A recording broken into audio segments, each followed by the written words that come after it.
जय श्री कृष्णा बच्चों। पर्यावरण अध्ययन कक्षा 5 पाठ 12 आज हम पढ़ रहे हैं और पाठ 12 के प्रश्न संख्या 1 से 6 तक के प्रश्नों को हम पूर्व में पढ़ चुके हैं। अब हम आगे के प्रश्नों को समझेंगे।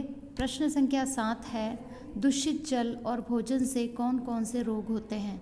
दूषित जल कौन सा होता है, यानी खराब जल जिसे हम पी नहीं सकते, ऐसा दूषित जल और भोजन से कौन कौन से रोग होते हैं। अगर हम दूषित जल पी लें और दूषित भोजन कर लें, खराब भोजन कर लें, तो हमें कौन कौन से रोग हो सकते हैं, कौन कौन सी बीमारी हमें हो सकती है। तो इसका उत्तर है पीलिया, अतिसार, कृमि रोग, पोलियो आदि रोग दूषित जल और भोजन से होते हैं।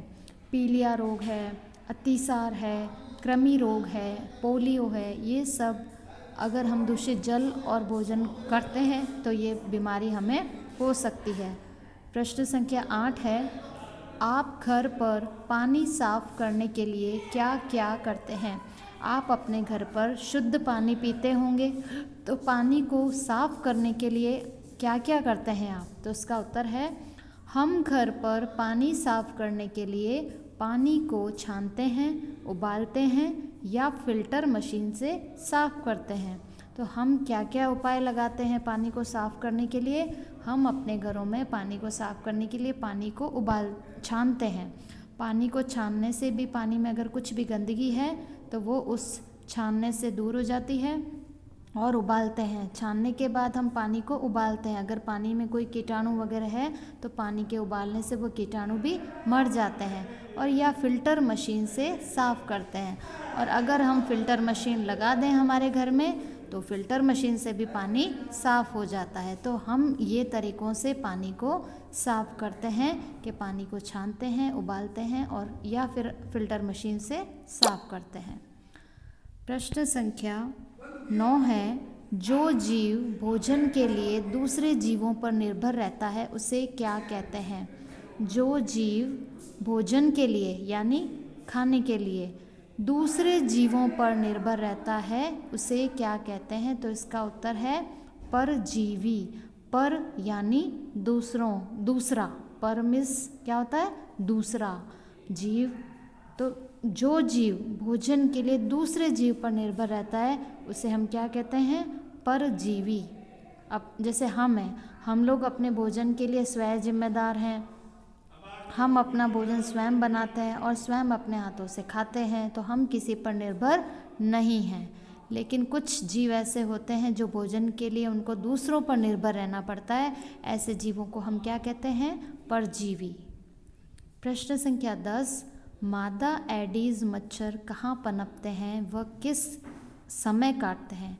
मादा एडीज मच्छर जो हैं वो कहाँ पनपते हैं, कैसी जगह पर वो पनपते हैं, कहाँ पैदा होते हैं, वह किस समय काटते हैं।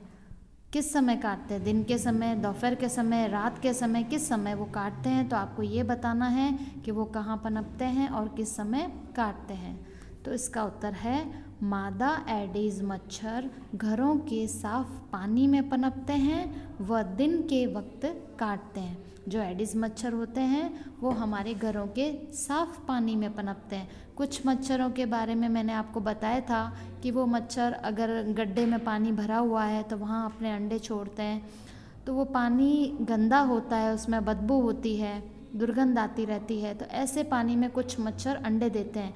लेकिन मादा एडीज मच्छर है वो हमारे घर के जो साफ़ पानी होता है उस साफ़ पानी में पनपते हैं, वह दिन के वक्त काटते हैं।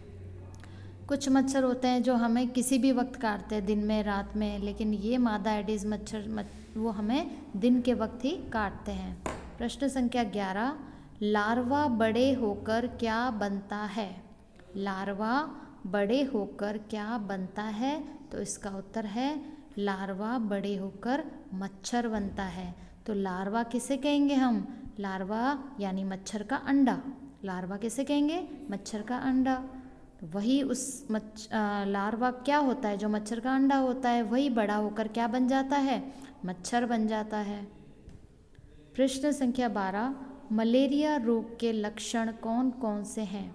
मलेरिया जो रोग है उसके लक्षण मतलब क्या हमें लक्षण दिखाई देते हैं तो हमें पता चलता है कि हाँ इस व्यक्ति को इस तरह के लक्षण है, इसका मतलब इसको मलेरिया हुआ है। तो मलेरिया रोग के लक्षण कौन कौन से हैं वो बताने हैं। तो इसका उत्तर है तेज़ ठंड लगना। सबसे पहले व्यक्ति को क्या लगेगी? तेज ठंड लगेगी।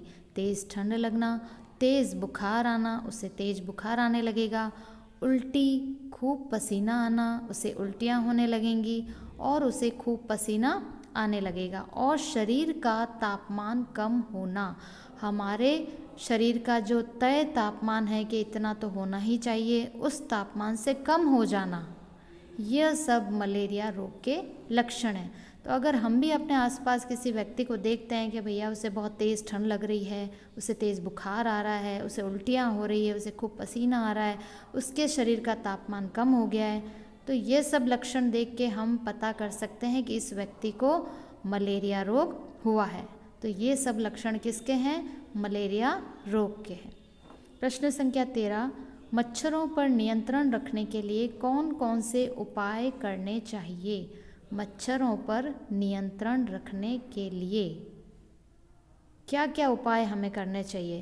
तो मच्छरों पर नियंत्रण का मतलब होता है मच्छरों को रोकना, जो बढ़ने से रोकना। अगर वो मच्छर खूब सारे बढ़ते जा रहे हैं तो वो हमारे लिए बीमारी फैला सकते हैं। तो उनको रोकने के लिए हमें पहले उपाय करना चाहिए ताकि हम बीमार ही ना पड़ें, मच्छर ही ना होंगे तो हमें बीमारियां भी नहीं होंगी। तो इसलिए मच्छरों पर नियंत्रण के लिए कौन कौन से हमें ऐसे उपाय करने चाहिए? तो इसका उत्तर है आसपास नालियों, गड्ढों, टंकियों, गमलों आदि में पानी को इकट्ठा न होने दें। आपके आसपास जो नालियां हैं, गड्ढे हैं या टंकियां बनी हुई हैं या खाली गमले होंगे तो उनमें पानी को इकट्ठा न होने दें। अगर इनमें सब जगह नालियों में, गड्ढों में, टंकियों में, गमलों में सब जगह पानी इकट्ठा रहेगा तो मच्छर इनमें अंडे दे देंगे और फिर उनसे खूब मच्छर पैदा होंगे। तो हमें पहले से ही यहाँ पे इनको रोक देना है। दूसरा पॉइंट है समय समय पर दवाइयों का छिड़काव करवाएं। अगर आपके उधर कोई गंदगी फैल रही है या फिर पानी इकट्ठा है तो समय समय पर आपको क्या करना है, वहाँ पर कीटनाशक दवाइयों का छिड़काव करवाएं। तो छिड़काव कराने से भी क्या होगा, मच्छर के अंडे हैं, मच्छर है वहीं मर जाएंगे। तो समय समय पर क्या करना है, दवाइयों का छिड़काव करवाना है। तीसरा पॉइंट है अपने आसपास सफाई का पूरा ध्यान रखें। आपको अपने आसपास क्या करना है, सफाई का पूरा ध्यान रखना है। हमारे आसपास गंदगी नहीं फैली होनी चाहिए। ऐसा नहीं है कि हमारा घर तो हमने साफ़ कर लिया और हमारे आसपास में कूड़ा कचरा फैला हुआ है, तो मच्छर तो वहाँ भी होंगे तो भी हमारे घर में आ सकते हैं। तो हमें अपने आसपास सफाई का पूरा ध्यान रखना है। चौथा पॉइंट है खिड़कियों व दरवाज़ों पर जाली लगवाएं व मच्छर निरोधक उत्पादों का प्रयोग करें। खिड़कियों व दरवाज़ों पर, हमारे घर में जो खिड़कियां हैं, जो दरवाजे हैं, उन पर हमें क्या लगवाना चाहिए, जाली लगवानी है, मच्छर जाली लगवानी चाहिए ताकि मच्छर अंदर न आ पाएँ और मच्छर निरोधक उत्पादों का प्रयोग करें। ऐसे भी बाज़ार में आई हैं क्रीम वगैरह या मच्छर निरोधक उत्पाद, जैसे कि वो हम हिट वगैरह छिड़कते हैं। तो ऐसे कई चीज़ें होती हैं जिनको हम उपयोग में ले सकते हैं ताकि मच्छर नहीं फैले। तो इन उपायों से हम मच्छरों को नियंत्रित कर सकते हैं ताकि चारों ओर बीमारियां ना फैले।